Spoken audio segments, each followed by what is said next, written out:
Assalamualaikum warahmatullahi wabarakatuh.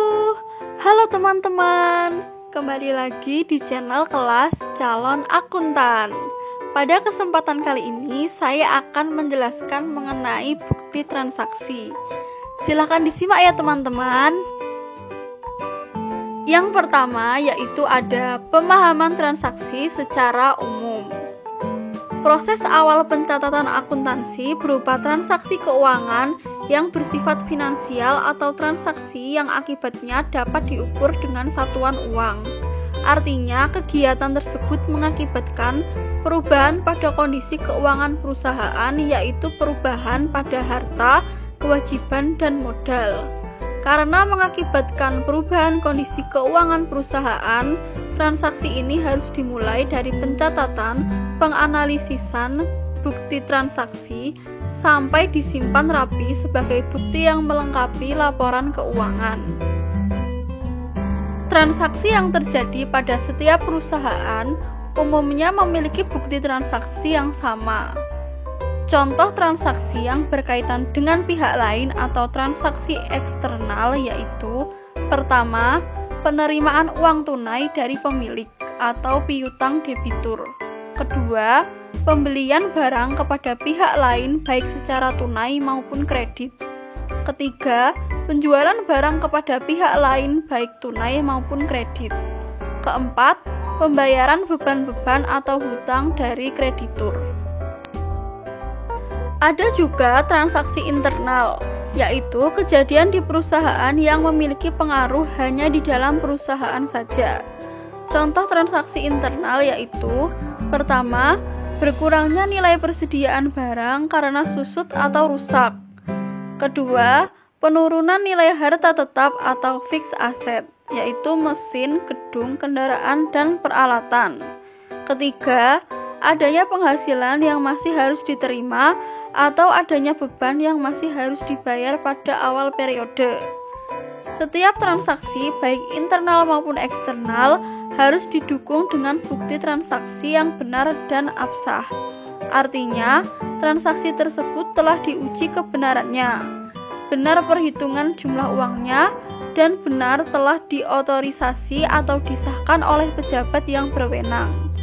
Oleh karena itu, bukti transaksi yang terjadi sebelum dicatat harus dianalisis terlebih dahulu kebenaran dan keabsahannya sebelum dijadikan sebagai bukti transaksi.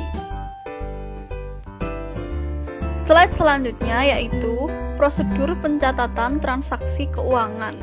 Yang pertama, transaksi keuangan yang terjadi dicatat dalam bukti transaksi. Nah, bukti transaksi keuangan yang terjadi tadi dianalisis tingkat kebenarannya dan keabsahannya. Kemudian, bukti transaksi yang terjadi setelah dianalisis dicatat ke dalam jurnal, dan yang sudah dicatat disimpan sebagai arsip dokumen bukti transaksi. Kemudian kita akan masuk di jenis-jenis bukti transaksi. Bukti transaksi yang biasa digunakan dalam kehidupan sehari-hari baik oleh orang pribadi maupun perusahaan diantaranya sebagai berikut. Yang pertama ada kwitansi. Kwitansi adalah bukti penerimaan uang yang dibuat oleh pihak yang menerima uang dan diserahkan kepada yang membayar uang untuk sejumlah pembayaran tertentu. Nah, yang bertanda tangan di kwitansi ini adalah orang yang menerima uang tersebut. Berikutnya, cek. Cek atau cek. Cek adalah surat perintah dari nasabah kepada banknya untuk membayar sejumlah uang yang tertulis di dalam cek kepada orang atau perusahaan yang membawa cek tersebut atau orang atau perusahaan yang namanya tercantum di dalam cek. Slide selanjutnya adalah bliet giro. Bliet giro adalah surat perintah dari nasabah suatu bank kepada bank untuk memindah bukukan sejumlah uang tertentu dari rekeningnya ke rekening penerima yang namanya disebutkan dalam biliet giro pada bank yang sama atau berbeda. Biliet giro ini jika dipindah bukukan akan masuk rekening. Lalu ada faktur. Faktur adalah bukti transaksi pembelian ataupun penjualan yang dilakukan secara kredit. Slide berikutnya yaitu nota kontan. Nota kontan adalah bukti transaksi pembelian atau penjualan yang dilakukan dengan pembayaran secara tunai. Lanjut ke nota kredit. Nota kredit adalah bukti transaksi penerimaan kembali barang yang telah dijual karena sebagian rusak atau tidak sesuai dengan pesanan. Kalau sebelumnya ada nota kontan dan nota kredit, maka selanjutnya yang ini adalah nota debit.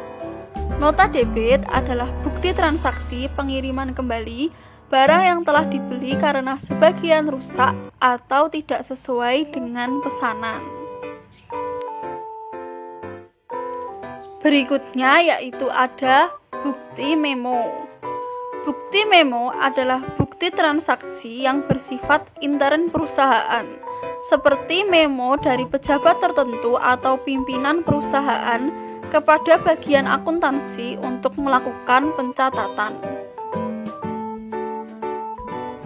Bukti lain. Dalam kenyataan di sejumlah perusahaan terdapat bukti lain selain bukti transaksi yang sudah kita bahas tadi. Bukti ini dibuat sebelum bukti transaksi dicatat ke dalam jurnal. Fungsinya untuk menghindari kesalahan yang mungkin terjadi. Contohnya adalah berikut ini. Bukti pencatatan. Bukti pencatatan adalah bukti yang dibuat oleh bagian pembukuan untuk menjelaskan Bukti pencatatan. Bukti pencatatan adalah bukti yang dibuat oleh bagian pembukuan untuk menjelaskan secara historis bukti transaksi beserta isinya dan pengaruhnya terhadap perkiraan sebelum dijurnal pada jurnal yang sesuai. Selanjutnya ada bukti kas masuk.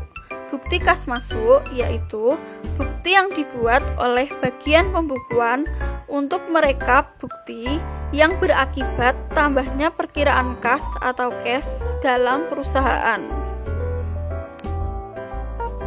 Jika ada bukti kas masuk, pasti juga ada bukti kas keluar. Nah, bukti kas keluar yaitu bukti yang dibuat oleh bagian pembukuan untuk merekap bukti yang berakibat berkurangnya perkiraan kas atau cash dalam perusahaan. Demikian materi dan penjelasan yang dapat saya sampaikan di video kali ini mengenai bukti transaksi. Sampai bertemu di video berikutnya. Sampai jumpa. Wassalamualaikum warahmatullahi wabarakatuh.